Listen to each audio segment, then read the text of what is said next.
And we are, as a people, inherently and historically Wake up. opposed to secret societies, secret oaths, and to secret proceedings. The show that asks questions about why we don't ask questions. What the hell is going on? This is Conspiracy Queries with Alan Park. Welcome to the Conspiracy Queries. I am the Alan Park, and these are the Conspiracy Queries. Questions about things that we don't really have all the answers to, and a lot of times we don't bother to go and look. Now, one guy who used to do that and do it quite well was named Michael Ruppert, and I have to say was, and that's too bad because he's no longer with us. He died earlier this month.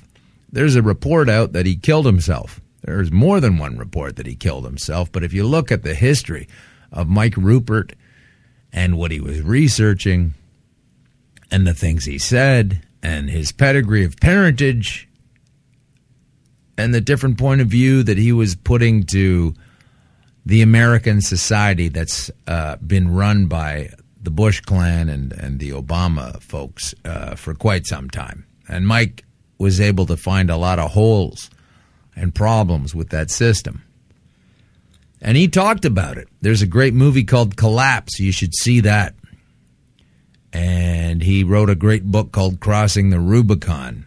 And he stood up to the CIA and told everyone that would listen that they were the ones bringing the cocaine into Los Angeles and getting black people primarily and some other low-income people that were there hooked on it and then put them to jail. But it was like they were bringing the cocaine in the country in the first place. This has been going on for a long time. The Bush clan, they're involved in it. They knew this a long time ago. I mean, we all know they flagged cocaine in body bags coming back from Vietnam. So it goes on and on. But sometimes someone really can get in there and find a lot of stuff out about it. And when that happens, you probably have to kill him. And that's probably what happened to Michael Ruppert. But he is dead either way. Whether he did actually take his own life, we are missing a very intelligent researcher, and that is not going to serve us very well in the future. So before we get to that, though, and my friend Nelson, who will discuss Michael because he knew him, I do want to say that in this country, we have a leader, supposedly, and this leader is such a joke. It's amazing to me that anybody would think this guy has any kind of cachet. But now he is trying to slash protections to humpback whales. Now, why would he do that? Why would he do that when he so resembles the very same thing, particularly if you catch him on a profile? My goodness, he looks like a humpback whale. So you'd think that the possibility that he would look into it and their protection would be strong, but it's not, because it's getting in the way of making money with oil. And the company Enbridge, who probably doesn't do any commercials on my show, is trying to put some pipes down there, and that's going to cause some problems. So right away, Harper's got to get us out of protecting the natural habitat. So if you want to get that changed and you don't want Enbridge building another climate-destroying pipeline, the Northern Gateway, protect the humpback whales. They can't protect themselves from this rapacious monster that is the supposed leader of this supposed country, this idiot, Harper, still fanning the flames of discontent. And I got some more information that is going to peel your ears back when you find out what Harper has been doing to us and against us. And I have it on high authority that it's true, and I look forward to sharing it with you. So if you can make it out to a show that I'm going to be doing a live taping of Conspiracy Queries. Now, I guess if you're on the podcast, forget it. It's already happened. But if you're listening on Sirius, come and check it out. Friday, May 2nd, 670 Queen Street East in Toronto. And I'm going to talk about a lot of very incredible things. And it'll be on the air later, so if you miss it, you'll hear it here. Thanks for tuning in. Now, let's go to our interview. Here he is. It's my friend Nelson Thall, and Nelson is on the line with us today because we are going to discuss a tragic loss of life. One in particular that belonged to Michael Ruppert. Now, if you don't know who Michael Ruppert was, that's understandable. Michael Ruppert was someone who tried to investigate illegal goings-on, and usually by people who are supposed to be the law and telling the truth. And Michael found out early on in his career as a police officer that that is not the case at all. Michael has been doing great research and work over the years, and unfortunately, this month, it was reported that Michael Ruppert took his own life, killed himself, probably because, he was just fed up with all of the nonsense that goes on, and he grew very sad and fell into despair, and then he killed himself. I guess that's what we're supposed to believe. I guess that's what I've read here and there. But I have a friend on the line, Nelson, who doesn't agree with that assessment, and a couple of reasons for that he's going to share with you. One of them is he knew Michael and was a friend of Michael's for many years, and we're going to find out a little bit about a guy who apparently is not all that likely to have killed himself, but is all that likely to have been topped off based on the kind of thing he was researching. So here he is to discuss it. Nelson Thall. Nelson, thanks for coming on today. Thanks very much. It's a pleasure being here with you again, Alan. Well, I'm glad you're here. I was going to have you on again. Of course, we had you on earlier about 6 months ago, and a couple of great shows there. People still download those about the Jesuits and Jesuit control. A lot of people know about that. But what they don't know a lot about is Michael Ruppert and what happened to him. Now, I'd like to sort of tell people, and it's a bit after the fact, obviously, because he's no longer with us, but I'd like to tell people, back in the 80s, how Michael Ruppert kind of made a name for himself. He was originally a cop with LAPD. Can you pick it up from there? Sure. I mean, he was Michael did a lot of things. He was a former Los Angeles Police Department officer. His parents were both with the CIA. And he was the son of parents who both worked for the CIA, and was a police department detective with the Los Angeles Police. And he started to make his fame as an activist when, on November 15th, 1996, when Director of CIA John Deutsch visited Los Angeles Locke High School for a town hall meeting. That was like in Compton or something, wasn't it? In some sort of a troubled area where there's a lot of black people getting in trouble with the law, supposed law. Yeah, yes, exactly. And at that meeting, Ruppert publicly confronted Deutsch and told him that in his experience as an LAPD narcotics officer, he had seen evidence of CIA complicity in drug dealing. So you can imagine the firestorm that set off. Cocaine is available. I think that's what the CIA stands for back in the 80s and the 90s. Cocaine is available. And of course, the confrontation was handled so poorly by Deutsch that it resulted in Deutsch's termination from the CIA. So that was really Ruppert's first, where he first surfaced publicly for people who were following the news very closely, as, of course, we'd been doing in 1996 for many decades. Because that was a trouble spot down there, and they were getting a lot of cocaine busts and people going to jail, and things were getting out of control, right? So they had that meeting.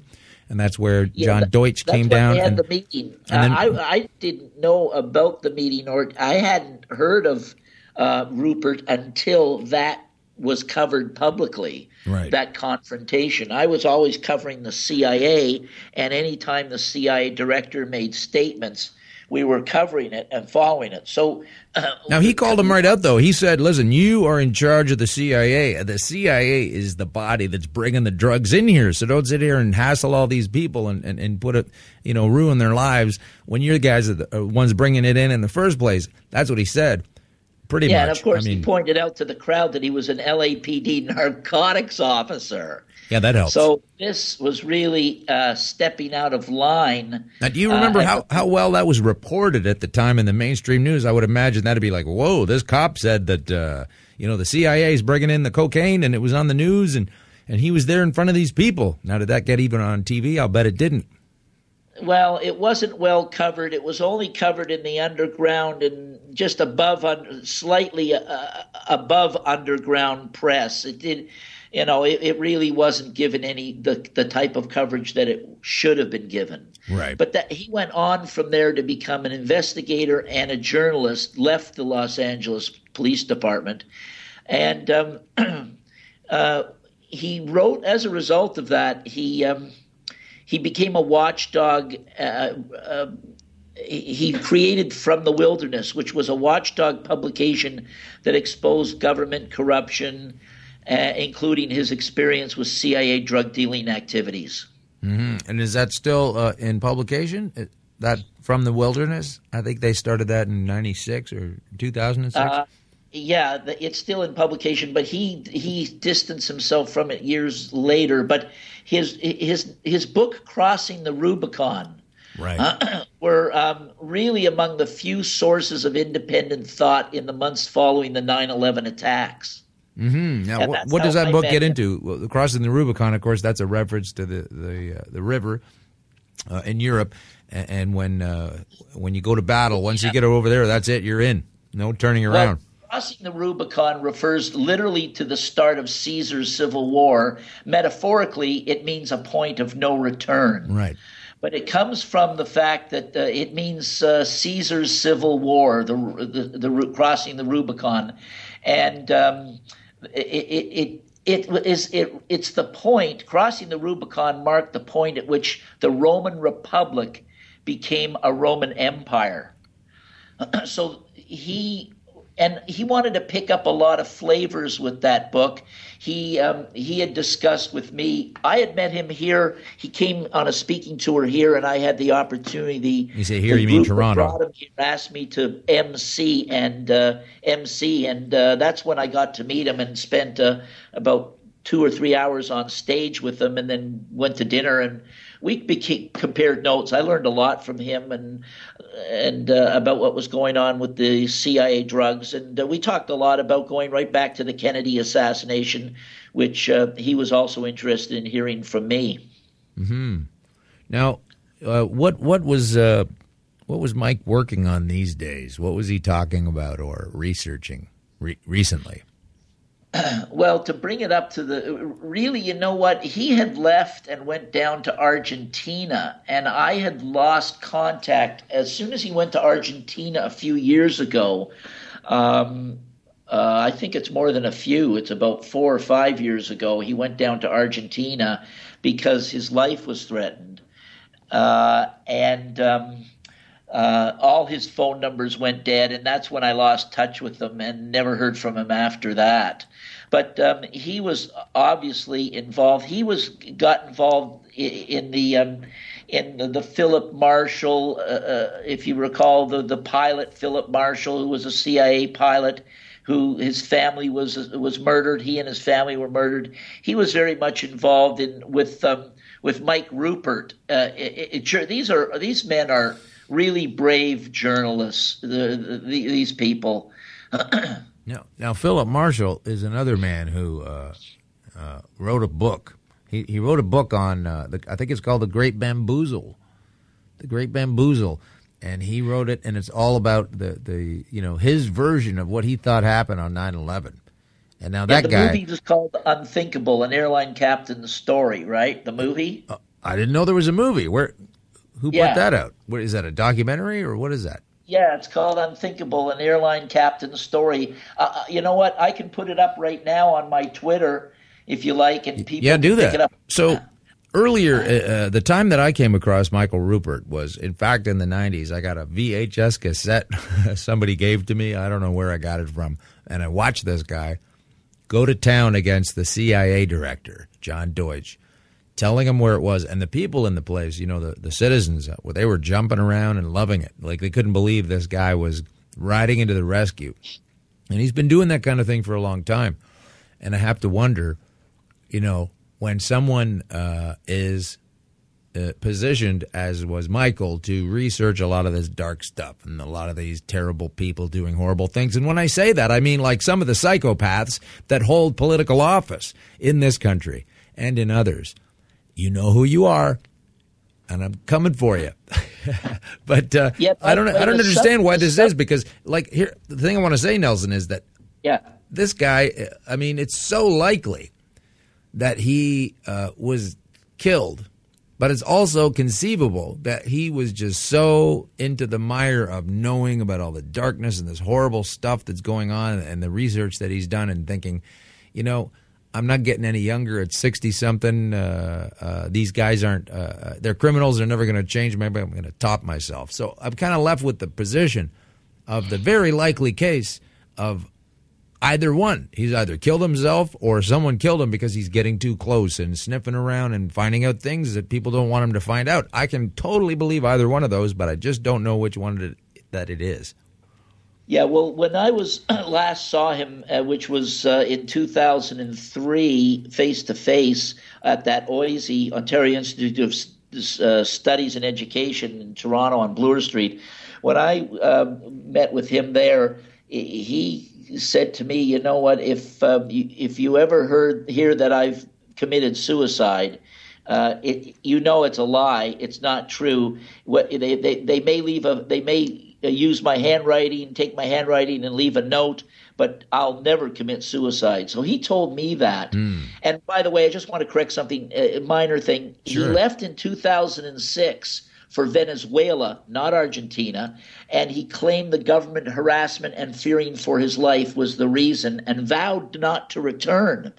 And that's when I lost touch with him in 2006. Of course, he did return. He did come back.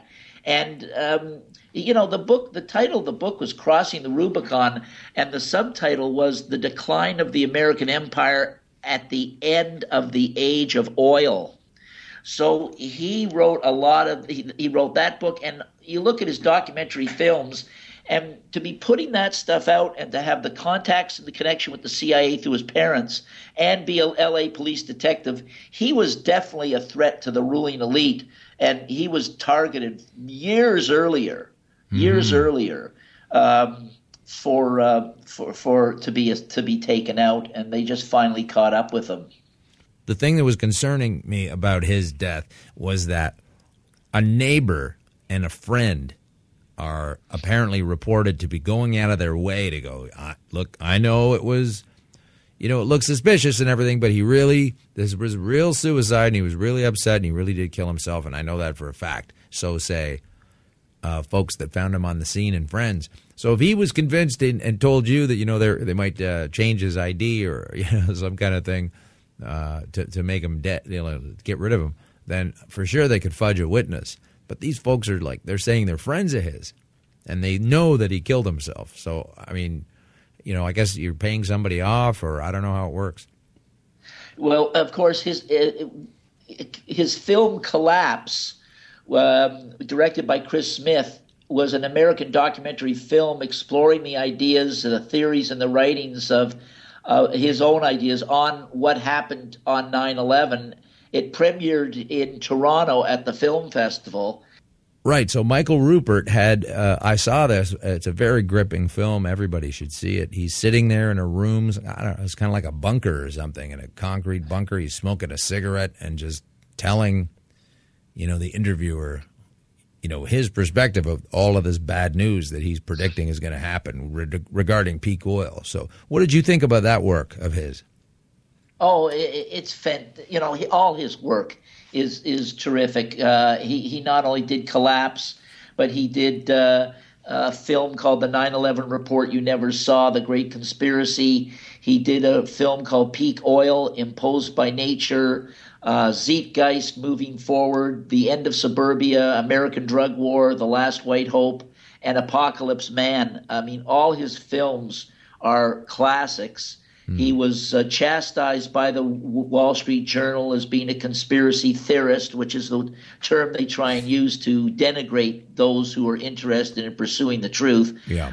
He was a unique, we've lost a terrific investigator, journalist, and searcher of the truth.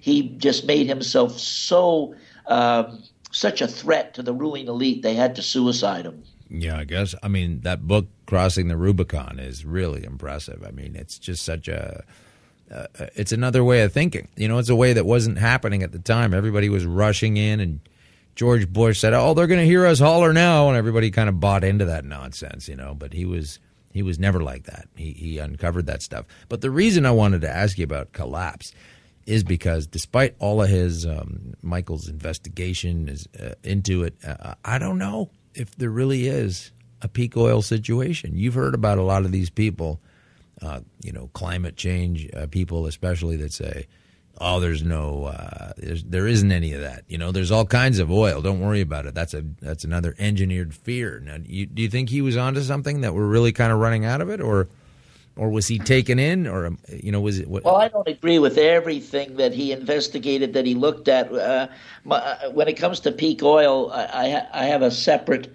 a feeling on it. I didn't really talk to him much about peak oil, and I've seen the film, but I have separate feelings. I don't want to get into that today.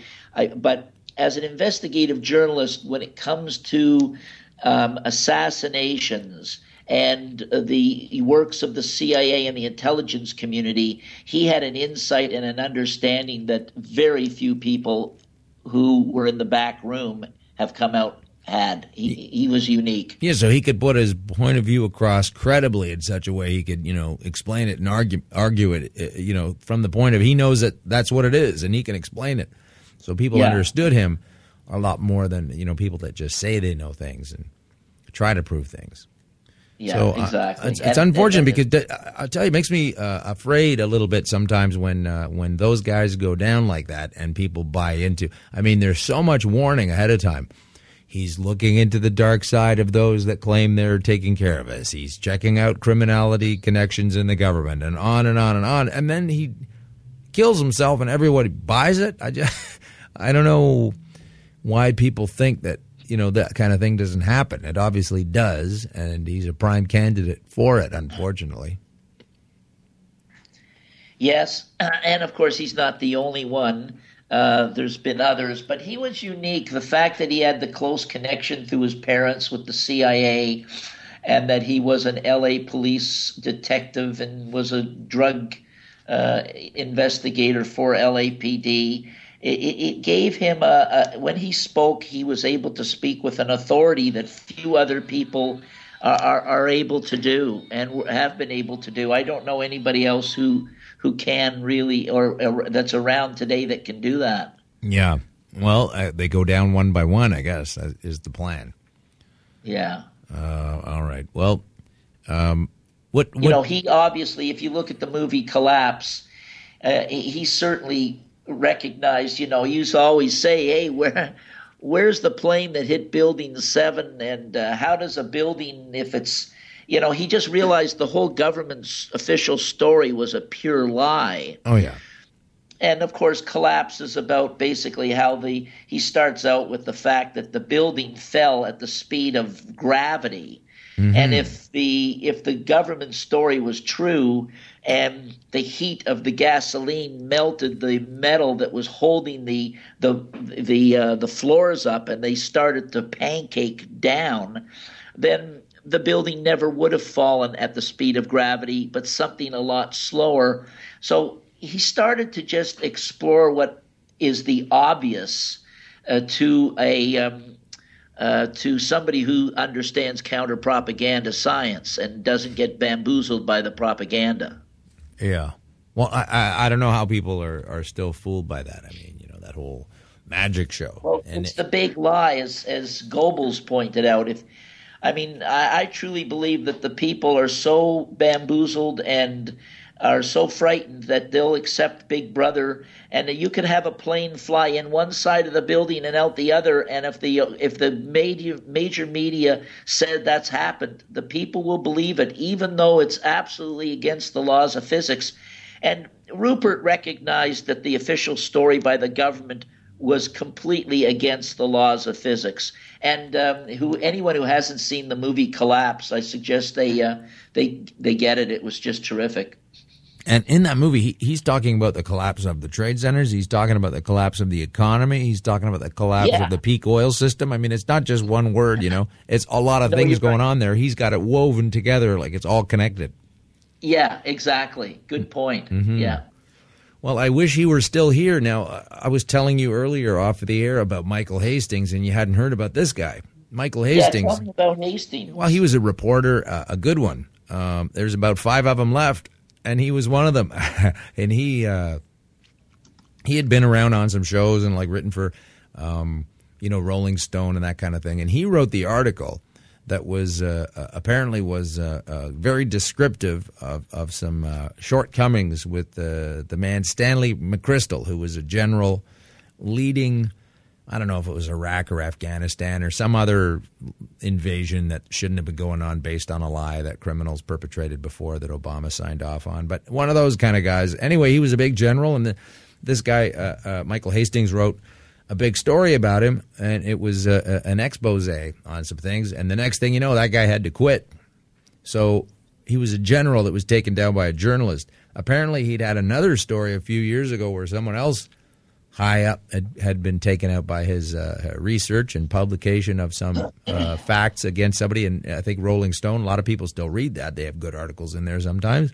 And this is no different. So this guy put out a great article on McChrystal, and then apparently he was working on something else. He had contacted friends to say he was kind of concerned that maybe he was being followed. He wasn't sure. He needed to lie low for a while because he had something that was huge, and he wanted to make sure that he was out of the way so he could finish up what he was doing in the writing of it and get it out there. That's what he last said. His girlfriend says these kind of things. Some other buddy of his was saying the same kind of thing. That's what his mindset was. Now they want to throw that he was on drugs or using some kind of thing, that he had before. I don't know if that's true or not, but the stories that he's already written that have hurt people high up the ladder, and now he's working on another one apparently. So his Porsche crashed into a tree somewhere in Hollywood, and he was driving really fast in this car, and you think about like maybe the kind of Lady Diana thing where they can't control the vehicle from the inside, and this guy's car, the engine or the transmission fell out like 150 yards before he crashed into the tree, and then it stopped because he crashed into a tree. But the transmission fell out and backwards, and then of course from what I heard, there they are again. Mercedes wants to get in there and check the car out because it's their car, and once again they're told no, just like in England or France when Diana. No, that's okay. It's amazing to me that the maker of the car wants to see what happened there with the problem or what and they're like, no, that's okay, we got it. And people believe this stuff as totally innocent all the time. These guys, this Michael Hastings just happened to be putting some pretty powerful lances in some folks high up the control ladder, and I just think he was taken out. There's still no full investigation result, and he was just doing a good job. Now there's guys like him, John Pilger, Greg Palast, maybe a half a dozen of these guys. I guess I'd be worried if I were one of them. Yeah, Ruppert in 2005 joined along with CIA officer Ray McGovern, who I know you've heard of, as a questioner on the 9/11 investigatory panel in Congress that was organized by Representative Cynthia McKinney. Mm-hmm. And she was politically assassinated, that one. She was politically assassinated. They got her out of there. She was asking a lot of good questions also. Yeah, exactly. She really started to expose the fact that Bush was not elected but selected, and it was all cooked up, and she started to expose the false and the fraud of the election in 2000. Yeah. But Ruppert was on that. The panel's coordinator was John Judge, who was another guy who from JFK assassination days who I knew, who did a lot of work on the JFK assassination. And he was on the panel with them and introduced witnesses. It was televised on C-SPAN. You can go to YouTube and type in Cynthia McKinney on C-SPAN, and Ruppert is on there talking about crossing the Rubicon. So, there's still a legacy he's left on YouTube that people can follow what Ruppert had to say, and you can get his book. And it'll be a long time before we get somebody who was such an insider that came out and started to talk to us. Yeah, that's the problem. I mean, when a guy has CIA parents and he doesn't turn out to be, one of the insider weasels inside, then I guess they want to get him because they're after him. I mean, he knows too much. I don't know what he knows. I'm not, I don't have CIA parents, but he did. So what kind of things do you learn when you have a CIA parent? I mean, can we get to some kind of level of awareness of what his operative parents were actually doing, or were they just pushing pencils around? Yeah, he never would talk about his parents and what they were involved in, but you can bet that you can imagine that would be a great movie. Someday maybe people who were around him have documented more about it. But I once asked him, I said, your parents are CIA and you're in LAPD drug. Are you working for the CIA? And he denied it. He said, no, I'm not working for the CIA. But it would be natural if he was that he would deny it. And if he wasn't, he would deny it. Yeah, that's the problem with those guys. But so, I mean, he's standing there. The law of averages is that if your parents are in the CIA, both CIA officers, right? Like not CIA informants, but CIA officers, and you're working in the LAPD as a detective in the drugs area, the odds are that somehow maybe you are working CIA as an officer as well. I mean, that doesn't mean that he's one of the bad guys, but he obviously had tremendous inside contacts and inside information. And that's why, I mean, the fact that he was killed, and he may have been using information from his parents or his parents' contacts or his own in order to investigate why and where the CIA was running the drugs and was working, trying to against them. There's still a lot we don't know about Mike Ruppert. Well, that's fascinating because if it turns out he was actually ratting out the CIA while he was a CIA operative himself doing that, I mean, like Lee Oswald was ratting on the assassination team, trying to expose it. And he's made the patsy. The patsy is the guy. They turn the snitch into the patsy. Yeah, I don't know why people want to work for these people. It's like eventually when they're done with you, you're the next one to go down. I don't know why people seem to. You know what I mean? Every movie is like, oh. There's a naivete growing up when your parents are CIA officers that that's what you're going to be as well, and that everything is rosy, and that you're working for the good of the country. And as you get older or as you get more experience in the operation, you start to see, wow, I've been sucked into this operation, and these guys aren't good guys. They're bad guys. I would like to, I guess I'm going to need to put some things around. I'm going to post some things on the net. And maybe I'll redirect some of the things you could put up there also, Nelson. And let's get some people to look at what Michael was doing and kind of hopefully we can look at where he was looking down the road, because that might be an indication as to, what we should be paying attention to. It's always sad when someone of this nature goes away because you don't know what they were working on and what level, what level of completion they were on their next investigation. Yeah, and what we'll do is on your website we'll post the YouTubes to so they can see Ruppert on C-SPAN, on the Cynthia McKinney congressional discussion, and some of the other, and a link to his films, so people can start to get up to speed on who this man was.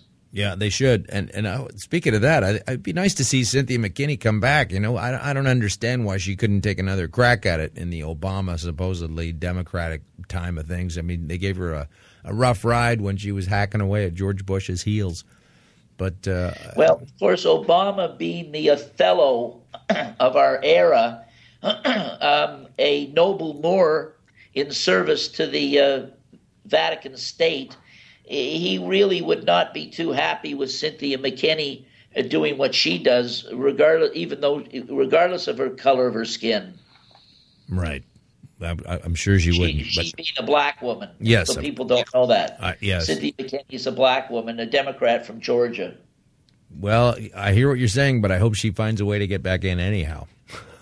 That would be good. Oh, absolutely. It'd be nice to hear her more on there. Get some but credibility. Obviously she's probably been threatened, and that's why she's disappeared. I mean, the government, we have a dictatorship and a despot dictator in the United States.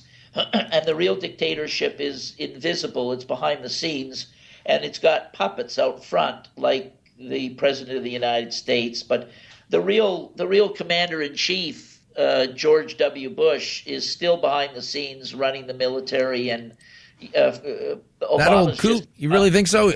Man, I don't know. The last time I looked at him, he looked like he had some pretty serious cognition problems.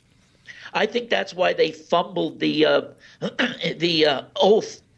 Originally in 2000, 2004. The Obama oath. Which one? Which one do you mean? When was Obama first elected? 08.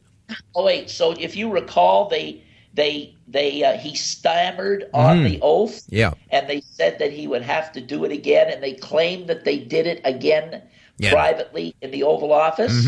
Yeah. I think that whole thing was purposely done because Obama couldn't take the oath of office because legally he was not eligible to be the president of the United States because he was born not in the United States. So they had to fudge the issue, and they fudged it by having him stammer and read the oath backwards and improperly screw up the words so that he really never took the oath. The commander-in-chief is still George W. Bush. Wow. It's hard to believe that doddering old tortoise is actually at the helm of anything beyond his own diapers. Not Daddy Bush, not Herbert Walker Bush, George W. Bush. What? The son, George 43. The painter? He's still running things? I thought you were talking about that old coot. That scaly, dead-eye looking. John Kerry's soulmate in Skull and Bones. Yeah, really? He's still running things. He's still commander-in-chief. Wow. Remember, all the president does is there's only one thing that a president like George W. Bush did while he's in office. The president has a checkbook drawn with an account drawn on the Treasury of the United States, and it takes his signature and the vice president's signature to release funds.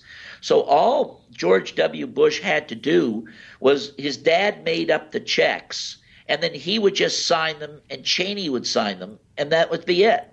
That's all that. Of course, he had to memorize speeches and give speeches, but he didn't do any thinking or any policy making. No, okay. Or any idea making or any what normally he didn't do anything that a leader he was told what to his say. Job was just there to he'd smoke some coke, he learned some lines, and he wrote checks, and that was it. I always thought too, and I'm not sure of this, but when he had that, he fell down, he said, during the football game, he got a bruise in his face, choking on a pretzel or some nonsense. I just thought, you know what? That looks like you just aren't towing the line, and Cheney just punched you in the face. That's what I thought happened. He didn't there was a check to be signed that he didn't want to sign, and Cheney punched him out. Yeah, just popped him. You're gonna sign this right now. But now he's drawing these pictures, and people are getting interested in his artistic afterlife. This hump. Yeah, and let's be the first to point out, I've been talking about it since the late 70s. I mean, we have these doubles, Dr. Beater's secret war of doubles. I mean, when you see George W. Bush in the last term, you are hardly ever seeing the entity known as George W. Bush. 99% of the time it was his double. Well, this is interesting because, people used to make fun of Saddam Hussein for having doubles back in the day. It was like, oh, he can't even go to a soccer game in his own country because, they're going to kill him. He has to have doubles. And we all laughed at how silly it was that this poor guy, was so supposedly loved over there. But it was evident that people didn't like him. And And it was evident that he used to, and it's a fact that we used to make fun of it in the mainstream press, that he had doubles. And if there was an event opening or some kind of thing that he was supposed to be at, and he didn't want to go because he thought maybe, someone was going to shoot him, they'd send these other guys that look like him. Not hard to do, dark hair, mustache, heavy set. Shouldn't be a problem in that part of the world. But honestly, the movie there's the Devil's Double, which was written by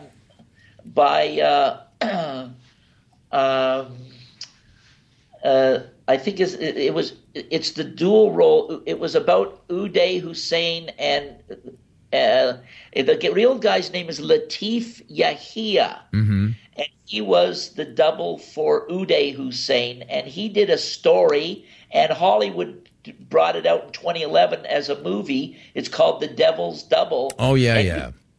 I've seen that. It's about an Iraqi soldier fighting in the Iran-Iraq wars, called to become a body double for Uday Hussein. Yeah, I saw that. It's a pretty good movie. It's not great, but it's a good movie. So, the technology is such that not only do they have surgical doubles, but they even have DNA doubles where they can take a part of your hair or a scraping from inside your cheek, and they can grow a copy of you, take a laser scan of your brain, insert that as a chip in the brain of the double of the robotoid, they're called, and you wouldn't know the difference.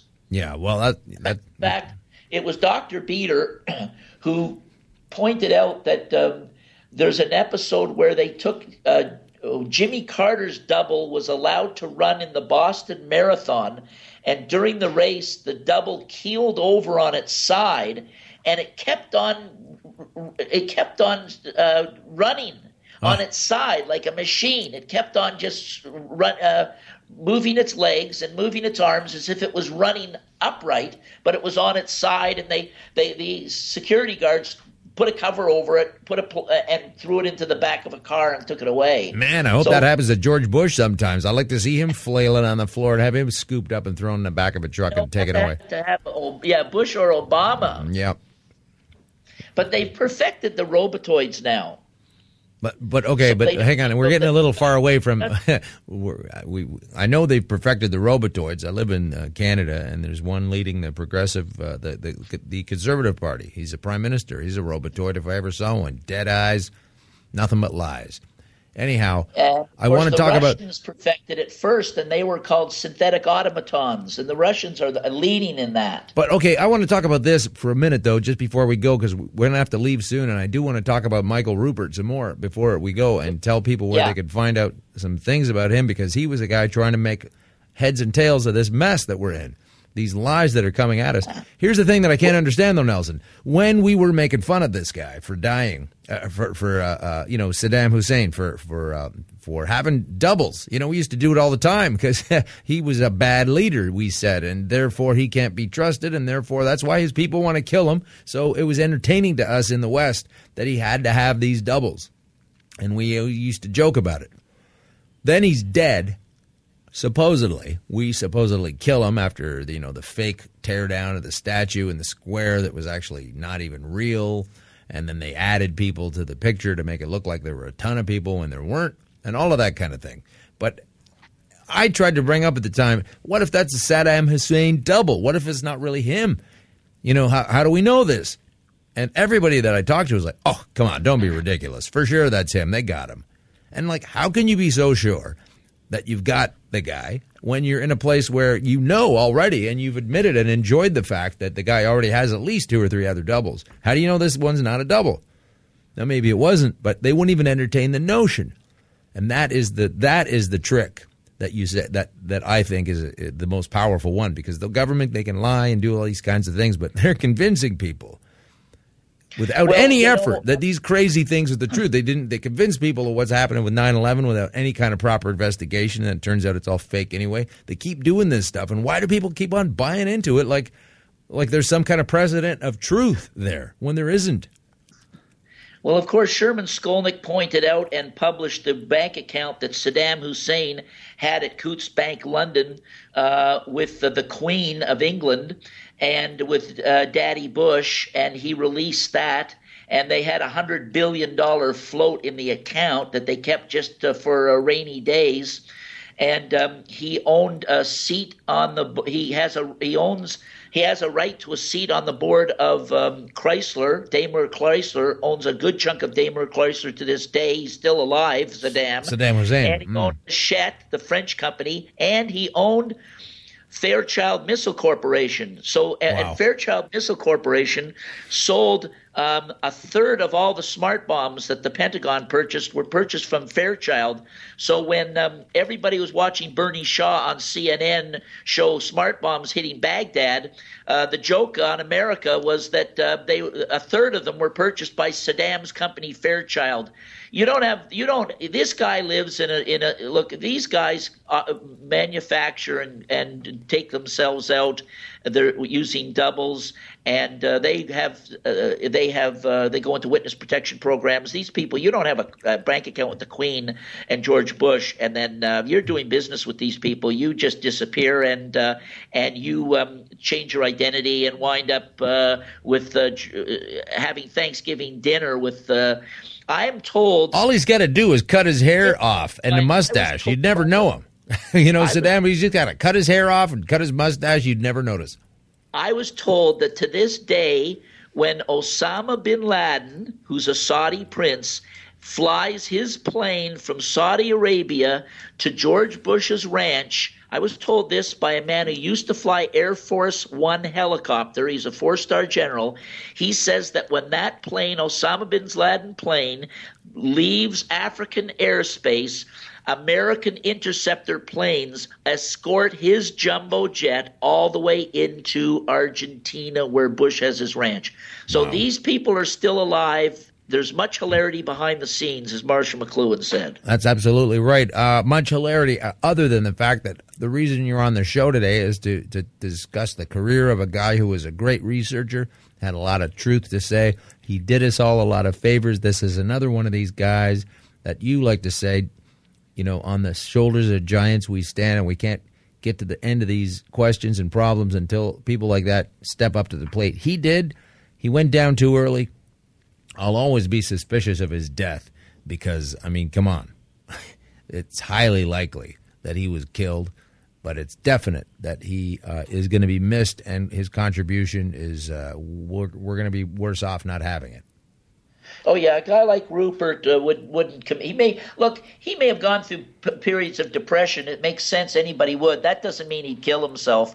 He was suicided for sure, and he knew it. He stuck his neck out and knew it, and he was a very, very brave American, and he deserves a lot of credit. And I'm sure in the future he won't be forgotten. All right. Well, thanks for coming on to talk about him. I sure appreciate it, and I'm sure his loved ones do too. Thank you very much. It's an honor, Alan. Remember, we live in an age of gigantic pictorial illusionism and journalistic exaggeration of concealment, where the truth in conversation has disappeared everywhere. Well, that's the truth. You must have that memorized because it sounds written, but that's absolutely true. Thanks for coming on, Nelson. We'll see you soon. Bye-bye. Thanks for listening to Conspiracy Queries with Alan Park. Please offer comments or complaints by emailing conspiracyqueries@gmail.com or on Twitter @con_queries or at our website, conspiracyqueries.com. Thanks for listening.